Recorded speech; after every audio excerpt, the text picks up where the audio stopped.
लेकिन मैं इस बात को जब सोचता हूँ कि ये बिहार वो भूमि है जिस बिहार की भूमि में तथागत बुद्ध को ज्ञान निकला, बिहार की भूमि से बुद्ध का धम्म निकला, जिस बिहार की भूमि से पूरे दुनिया को बुद्ध ने शांति और मानवता का संदेश दिया, जिस बिहार की भूमि से समाज में समता, स्वतंत्रता, बंधुता, न्याय, प्रज्ञाशील, करुणा और मैत्री का मार्ग जिस बिहार से निकलकर पूरे दुनिया के कोने कोने बुद्ध का धम्म पूरी तरीके से खत्म हो गया, कोई नाम लेने वाला नहीं बचा।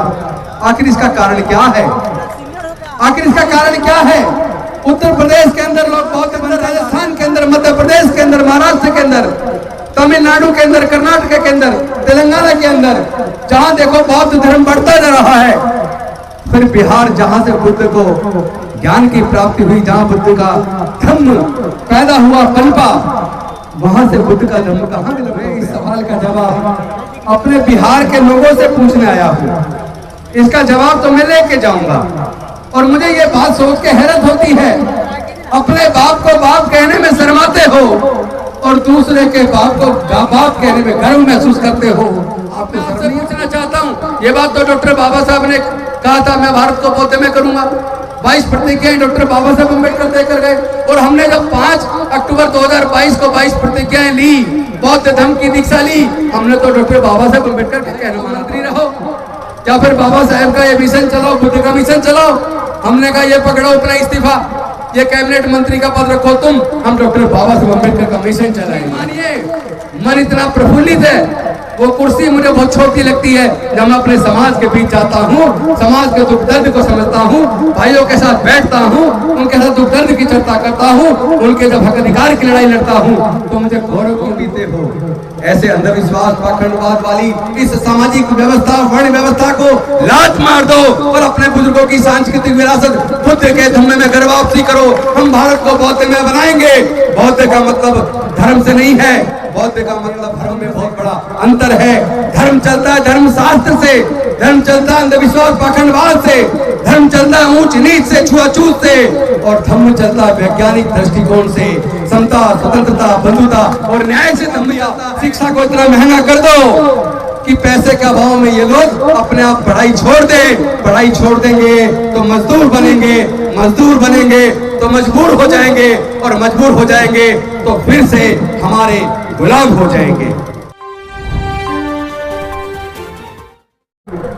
लेकिन मैं इस बात को जब सोचता हूँ कि ये बिहार वो भूमि है जिस बिहार की भूमि में तथागत बुद्ध को ज्ञान की प्राप्ति हुई।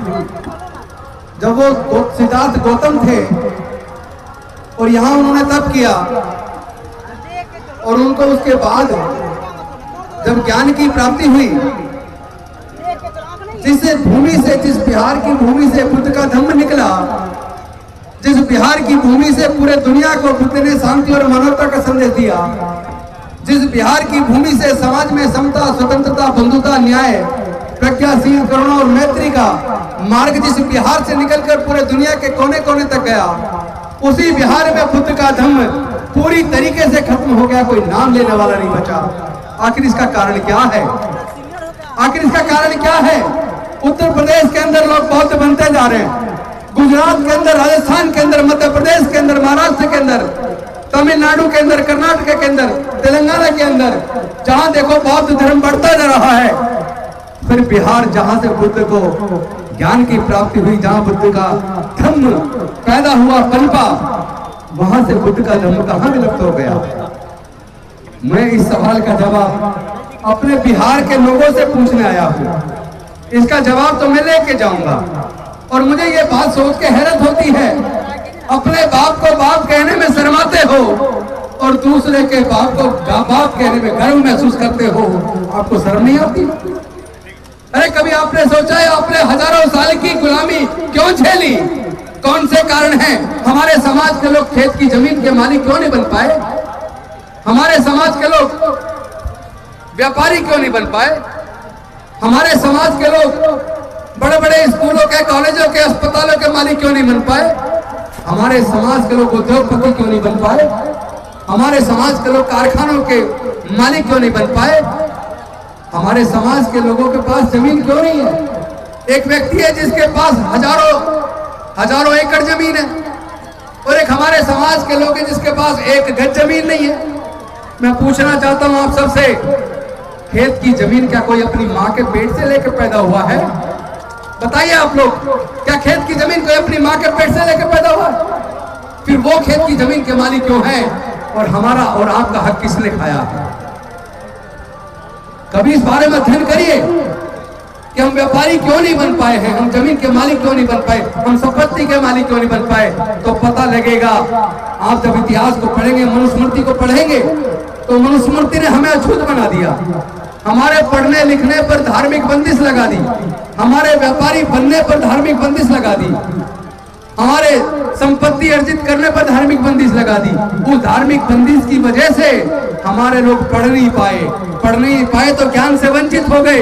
इसी के ऊपर ज्योतिबा फुले ने ज्ञान गुलामगिरी में लिखा है, जो पूरे हमारे बहुजन समाज के इतिहास को लिखते हुए उस किताब के अंदर उन्होंने लिखा, ज्योतिबा फुले जी ने, ज्ञान बिना मति गई, मति बिना नीति गई, नीति बिना गति गई, गति बिना धन गया, धन के अभाव में हमारे बहुजन समाज के लोग गरीब हो गए और गुलाम हो गए। और ये जो नुकसान पूरे समाज का हजारों साल तक हुआ, ये ज्ञान पर बंदिश की वजह से हुआ, समझे? लेकिन हमें दुख की बात इसलिए ज्यादा है कि उस बंद रास्ते को, उस गुलामी की जंजीरों को डॉक्टर बाबा साहेब अम्बेडकर जी ने तोड़ दिया। लेकिन इस गुलामी की जंजीरों को तोड़ने में डॉक्टर बाबा साहब अम्बेडकर जी ने अपने 5 में से 4 बच्चे गंवा दिए, अपनी जवान पत्नी माता रमाबाई को गंवा दिया। इतनी कुर्बानी के बाद अपना पूरा जीवन जलाकर वो हमारे जीवन में विकास का, प्रगति का रास्ता बनाकर गए। लेकिन हमारे सांसद, विधायक, मंत्री, राष्ट्रपति, मुख्यमंत्री, इन सब के होते हुए जो रास्ता डॉक्टर बाबा साहब अम्बेडकर ने बनाया था, उस रास्ते को इन मनुवादियों लोगों ने दोबारा से बंद कर दिया। इन सरकारों ने एक एक करके सारे वो सार्वजनिक उपक्रम जहां हमारे लोगों की नौकरियां लग जाया करती थी, चाहे वो पोस्टल डिपार्टमेंट हो, टेलीकॉम डिपार्टमेंट हो, एमटीएन हो, बीएसएनएल हो, इंडियन रेलवेज हो, चाहे वो पेट्रोलियम कंपनियां हो, गैस कंपनियां हो, बैंक हो, इंश्योरेंस कंपनियां हो, एक एक करके वो सारे विभाग भारत की सरकारों ने बेच दिए। और जहां हमारे लोग नौकरी पाया जाया करते थे, वो नौकरी के रास्ते बंद कर दिए। जिस रास्ते से हमारे जीवन में थोड़ी खुशहाली आई थी, वो रास्ता वो बंद कर चुके हैं। लेकिन जब वो रास्ता बंद किया जा रहा था, क्या संसद के विधानसभाओं के अंदर हमारे सांसद विधायक नहीं थे? क्या हमारे मंत्री नहीं थे? क्या उनको उन मुद्दों पे हमारे अधिकार जब छीन रहे थे, क्या उनको लड़ाई नहीं लड़नी चाहिए थी?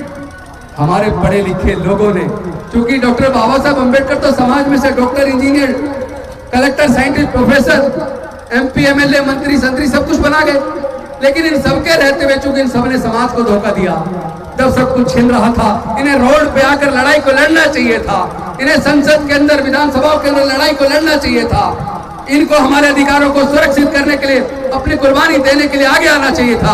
अगर वो आगे आए होते तो जो हमारे हक अधिकार छीने हैं वो छीने ना होते। इन लोगों ने बहुत बड़ी साजिश की है। जैसा चौधरी साहब बता रहे थे, आप सब जानते हैं कि पहले हमने तो इस बात का सर्वे किया है कि सुप्रीम कोर्ट के अंदर जो जज हैं, हाई कोर्ट के अंदर जो जज हैं, जो देश के सीनियर डॉक्टर हैं, सीनियर इंजीनियर है, सीनियर साइंटिस्ट है, सीनियर प्रोफेसर है, सीनियर ब्यूरोक्रेट्स हैं, वो सरकारी स्कूल से पढ़े हैं या प्राइवेट से पढ़े हैं। तो सर्वे में निकल के आया 98% सीनियर जजेस, senior engineer, senior doctor, senior professor, ये सब सरकारी स्कूल से पढ़े हैं। इसका मतलब सरकारी स्कूल में पढ़ाई अच्छी थी। फिर क्या कारण है कि धीरे धीरे प्राइवेट स्कूल खुलते चले गए और सरकारी स्कूल बंद होते चले गए।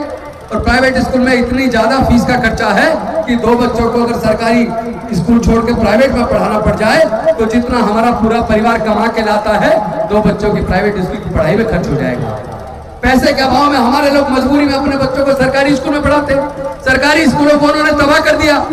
जहाँ 100 टीचर चाहिए वहाँ 20-25 टीचर है। तो टीचर ही नहीं होंगे तो बच्चे पढ़ेंगे कैसे? वो एक्चुअली आपके बच्चों को पढ़ाना नहीं चाहते। वो सोचते हैं कि अगर दलितों के, पिछड़ों के, गरीबों के, मजदूरों के, किसानों के अगर ये बच्चे पढ़ जाएंगे तो उनकी फैक्ट्रियों में, उनके खेतों में सस्ते मजदूर कहाँ से आएंगे?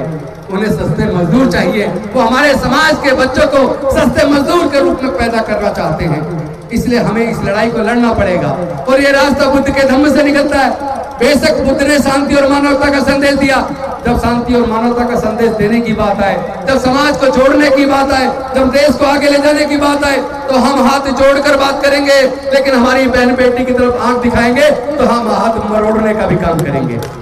झुकना नहीं है, ना झुकना है, ना डरना है, ना बिकना है, लड़ाई को लड़ना है।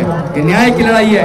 जब मैंने बौद्ध धर्म की दीक्षा ली अब से सही 2 साल पहले 5 अक्टूबर 2022 को, मैं आपसे पूछना चाहता हूं, ये बात तो डॉक्टर बाबा साहब ने कहा था मैं भारत को बौद्ध में करूंगा। 22 प्रतिज्ञाएं डॉक्टर बाबा साहब अम्बेडकर देकर गए, और हमने जब 5 अक्टूबर 2022 को 22 प्रतिज्ञाएं ली, बौद्ध धर्म की दीक्षा ली, हमने तो डॉक्टर बाबा साहब अम्बेडकर का कहना माना था। तो हमें कहा या तो मंत्री रहो या फिर बाबा साहब का ये मिशन चलाओ, बुद्ध का मिशन चलाओ। हमने कहा ये पकड़ो अपना इस्तीफा, ये कैबिनेट मंत्री का पद रखो तुम, हम डॉक्टर बाबा साहब अम्बेडकर का मिशन चलाएंगे। यकीन मानिए मन इतना प्रफुल्लित है, वो कुर्सी मुझे बहुत छोटी लगती है। जब मैं अपने समाज के बीच जाता हूँ, समाज के दुख दर्द को समझता हूँ, भाइयों के साथ बैठता हूँ, उनके साथ दुख दर्द की चर्चा करता हूँ, उनके जब हक अधिकार की लड़ाई लड़ता हूँ, तो मुझे गौरव की अनुभूति होती है। मुझे लगता है वो कुर्सियां बंदिश में बांधती हैं, वो गुलामी की तरफ ले जाती हैं। कुर्सी तो हो बशर्ते कि गुलामी वाली ना हो, समाज को कुछ देने वाली हो, समाज की लड़ाई को लड़ने वाली हो, तब सांसद विधायक मंत्री बनने का फायदा है। और अगर समाज को गुलाम बनाने वाली है तो ऐसी लाखों कुर्सियां डॉक्टर बाबा साहब अम्बेडकर के मिशन के लिए कुर्बान है। मैं आपसे पूछना चाहता हूं, अगर आपके सामने पीने का पानी दिया जाए तो आप बिना हिचक के उस पानी को पिएंगे कि नहीं पिएंगे? पिएंगे ना। लेकिन अगर आप ही के सामने उस पानी में नीचे से मिट्टी उठा के मिला दी जाए तो क्या आप गंदा पानी पिएंगे? नहीं पिएंगे ना।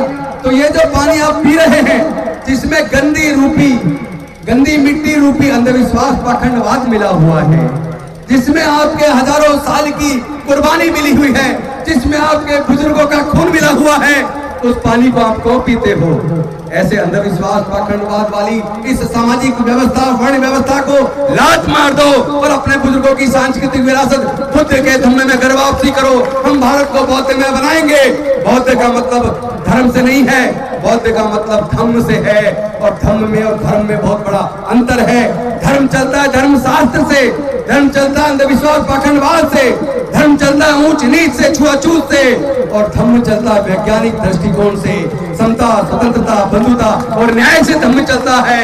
हम धम्म के रास्ते पे चलेंगे, सबको बराबर का अधिकार देंगे, बहन बेटी की इज्जत करेंगे, अपने भाइयों के साथ कंधे से कंधा मिलाकर समता, स्वतंत्रता, बंधुता और न्याय की लड़ाई को लड़ेंगे। हमें अब गुलामी दोबारा स्वीकार नहीं है। लेकिन उन्होंने एक तरफ ये महंगाई बढ़ती जा रही है, खेत की जमीन हमारे पास है नहीं, नौकरियां इन्होंने हमारी छीन ली है, पढ़ाई इतनी महंगी कर दी। अगर आपका बच्चा इंजीनियरिंग में चला जाए, लॉ में चला जाए, मेडिकल में चला जाए, मैनेजमेंट में चला जाए, पहले बात तो यह है कि 12वीं के बाद उसे कोचिंग लेनी है। उसके लिए एंट्रेंस एग्जाम पास करने के लिए 2-3 लाख रुपए कोचिंग पे खर्च करेगा। उसके बाद अगर वो एग्जाम पास कर ले, अब उसका एडमिशन इंजीनियरिंग के लिए ऑफर हो रहा है, लॉ के लिए ऑफर हो रहा है NLU से, तो उसको कम से कम एक डिग्री करने के लिए 15 से 20 लाख रुपया चाहिए। मैं आपसे पूछना चाहता हूं, क्या SC, ST, OBC माइनॉरिटी 98-99% लोग ऐसे हैं? क्या वो लोग 15-20 लाख रुपए का खर्चा एक डिग्री कराने का, इंजीनियरिंग की डिग्री, मेडिकल की डिग्री, लॉ की डिग्री, मैनेजमेंट की डिग्री कराने का क्या 15-20 लाख का खर्च उठा सकते हैं? क्या नहीं उठा सकते ना। इसका मतलब उन्होंने दूसरे तरीके से काम लिया। शिक्षा को इतना महंगा कर दो कि पैसे के अभाव में ये लोग अपने आप पढ़ाई छोड़ दें। पढ़ाई छोड़ देंगे तो मजदूर बनेंगे, मजदूर बनेंगे तो मजबूर हो जाएंगे, और मजबूर हो जाएंगे तो फिर से हमारे गुलाम हो जाएंगे।